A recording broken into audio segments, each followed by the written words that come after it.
मतदार याद्यांमधील सुधारणा संदर्भात मविया आणि मनसेचं शिष्टमंडळ केंद्रीय निवडणूक आयुक्तांना भेटणार। शिष्टमंडळ दिल्लीत भेट घेणार असल्याची माहिती। माझ्यासकट सर्वांनी लाई डिटेक्टर टेस्ट करा। फलटणमधील डॉक्टर संपदा मुंडे मृत्यू प्रकरणाच्या आरोपांवर भाजपचे खासदार रणजितसिंह नाईक निंबाळकरांचं आव्हान, तर त्या पत्रातील खासदार आपण नसल्याचाही दावा।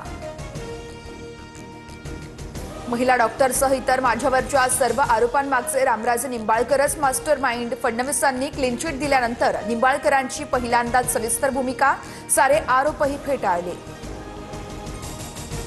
आरोपांबाबतच्या जाहीर पत्रकार परिषदेत रणजित नाईक निंबाळकरांना समर्थकांकडून दुग्धाभिषेक। निंबाळकरांना अश्रू अनावर, ढसाढसा रडले। रोहित आणि या प्रकरणामध्ये दीपक केसरकरांचा गुन्हा शाखा ही जबाब नोंदवणार। सरकारने पैसे थकवल्याचा आरोप करत रोहितने केसरकरांसोबत बोलण्याची केली होती मागणी, मात्र केसरकरांनी बोलण्यास दिला होता नकार। उपमुख्यमंत्री एकनाथ शिंदेंचा उद्या कोल्हापूर दौरा। स्थानिक स्वराज्य संस्थांच्या निवडणुकीच्या पार्श्वभूमीवर शिंदे गटप्रमुखांचा मेळावा घेणार। नंदुरबारमध्ये भाजप आणि शिवसेनेची युती होणार नाही, माजी खासदार हिना गावित यांची भूमिका। जिल्ह्यात भाजप आणि शिवसेनेत वाद असल्याचंही वक्तव्य।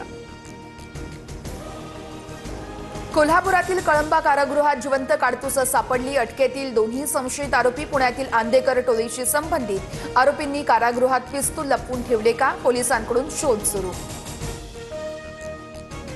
पंतप्रधान पीक विमा योजनेतील तक्रारीवरून केंद्रीय कृषी मंत्री शिवराजसिंह चौहान यांचे चौकशीचे आदेश। नुकसानीपोटी शेतकऱ्यांच्या खात्यात 2 ते 5 रुपये जमा झाल्यानंतर अधिकाऱ्यांवर तीव्र नाराजी व्यक्त।